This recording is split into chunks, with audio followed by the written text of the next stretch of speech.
So we are having a very frustrating day, week, month, 3 months, I don't know. So don't mind how awful I look right now. We have had a really awful, god-awful time trying to get health care in the last few months. And due to that, we're both doing more poorly than we've ever done ever, right? I mean, I think this is the worst that we have both been doing. And we don't know what to do. We feel like we've exhausted every option.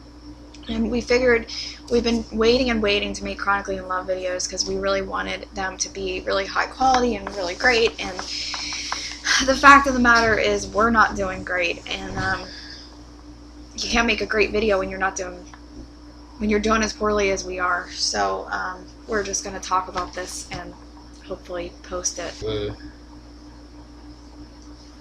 The healthcare system's set up to keep you sick, and if you don't have insurance or insurance from another state or anything, they don't want to help you.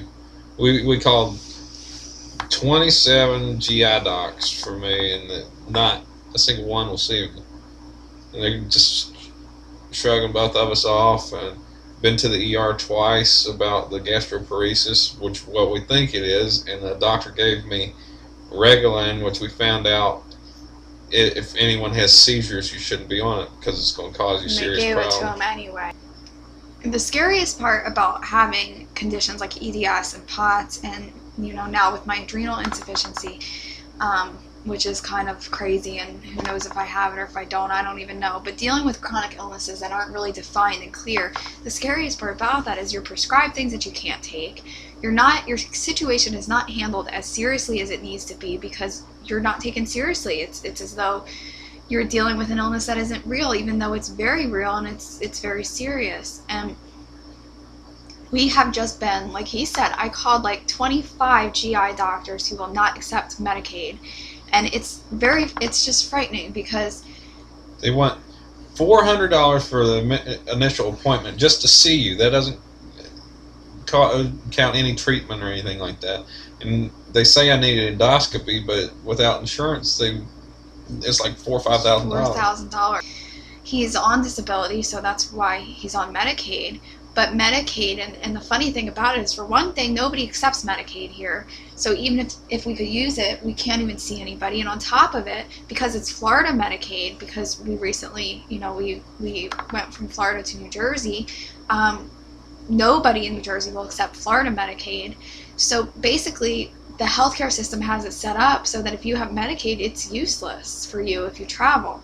And even if you don't travel, there's so few doctors that accept it that for people like us who really need to see specialists and we have to be selective about our physicians, we're screwed. There's basically nothing that we can do. And this is like, at this point, we don't even care if he sees a bad doctor. We just want him to be seen, and we can't even get that to happen. And it's mind-boggling. Like, I can't tell you how many people I've called, and then we go to the hospital, we get kicked out of the hospital because they won't admit him. And then they tell us to call a social worker and charity care, and these people don't answer your phone calls.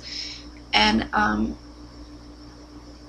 what do we do? What are we supposed to do? I mean, he's throwing up every single day, and he's losing weight. He doesn't look good. He's physically sick, and I almost passed out at the grocery store today just shopping, and talked to two pharmacists that were actually compassionate and gave me a number of this free clinic to call. But what are you supposed to do? If you're chronically ill on disability and on the insurance that comes with the disability, and it won't cover the things you need, then what are you supposed to do?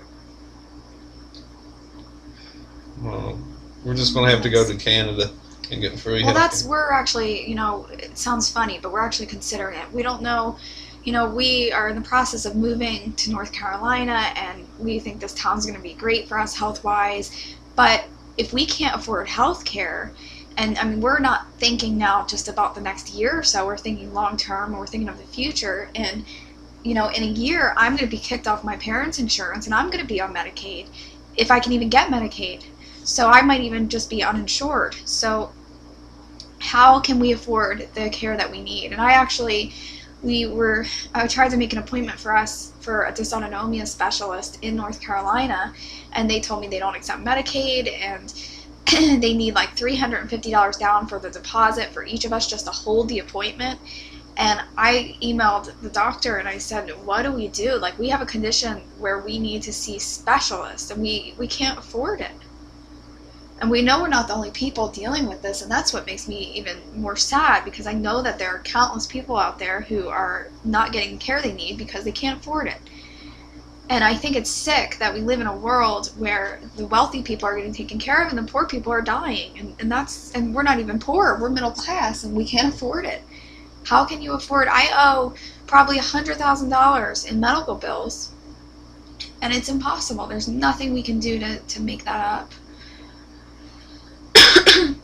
It doesn't matter if we had jobs where we were successful, we can't possibly pay it back. Mm-hmm. And we can't have jobs where we're successful because we're sick. So what do we do? One time in Florida, I had a seizure and was taken to the emergency room. They drug tested me, which test I passed, and charged me $450 for a drug test, even though I had a seizure. It's appalling. It's absolutely appalling. And I mean, we kind of lay in bed at night, we look at each other and we're like, is this really happening? Can we be living in America where, you know, everybody acts like we're so privileged to live here and we can't even get health care? And it's sad too, because even when you can pay for your health care, and you guys know this because you've experienced it, the health care we get here is so bad anyway. It's a waste of money a lot of the time. I mean, I went with to her, she's as sick as she can be, and it's visibly, you can physically see what she's going through, and I've got to push and scream at doctors to get her the test she needed. She needed a bone scan, and the doctor wouldn't do it, and I had to basically yell at him to get him to do it, and we found some things out we needed to know. Yeah. I mean, we just came back from a visit to one of the biggest medical facilities in America, and I'm not going to name which one it was, but they're very selective about who they see, and they saw me, and we were really excited and thought that we were going to get somewhere, and they treated us like, I don't even know, they treated us like we weren't even people, and I didn't get any of the appropriate testing that I needed, and I got no answers. We left there empty-handed, and I'm actually going to post a video about that on my channel, but that's one of the biggest medical facilities in this country. The second day I was there, my blood pressure dropped to 70/30, and still we were treated as though we weren't dealing with anything real. So what do you do?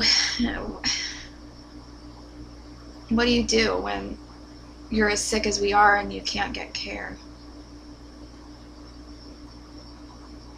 I don't know. It breaks my heart every day. I have to see him suffer and throw up everything that he eats and lose weight, and just looking at him, and I can tell how weak he is and how sick he is, and he's been to the ER for fluids, and he's just gets sent home, and I've got to see her go through the same exact thing. It's hard when you gotta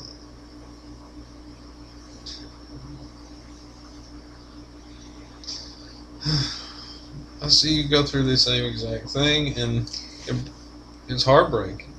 They don't understand what it's like to be chronically ill, or in a chronically ill relationship. If their husband or wife or anything got sick like this, obviously they want them to get the care they need, and even themselves, but they don't care about other people.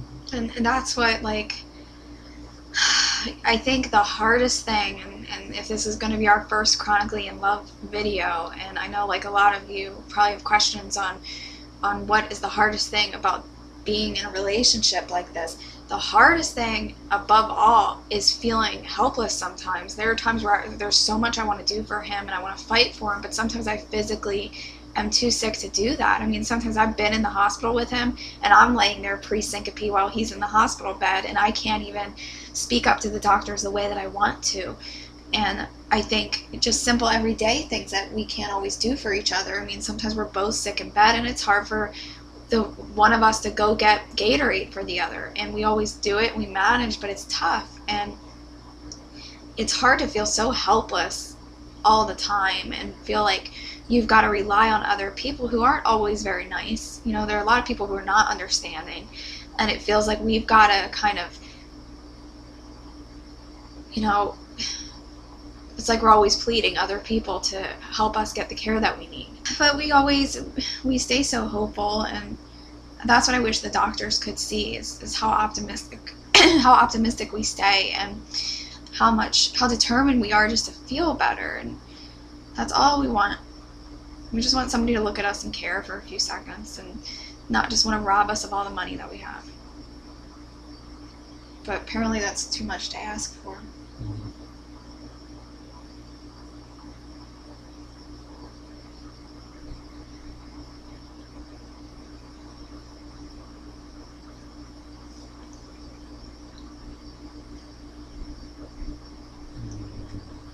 You're probably going through the same exact thing, either yourself or watching a loved one going through it, and that makes us feel Yeah. terrible. We hate knowing there are other people out there dealing with the same thing.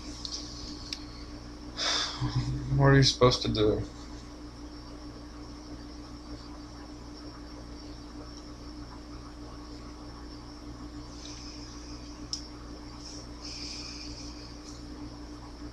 At least we have love.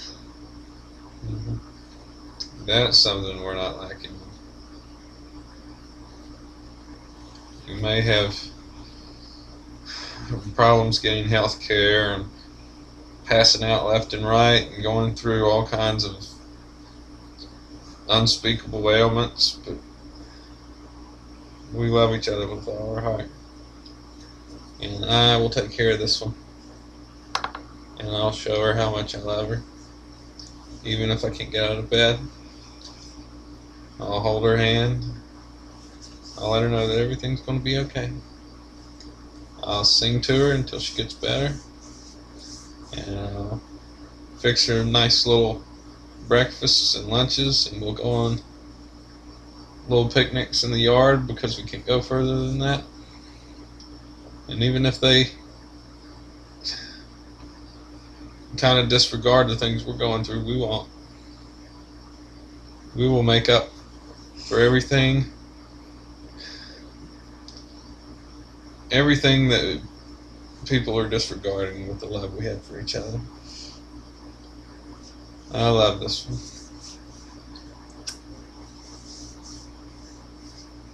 one. I love you. Yeah,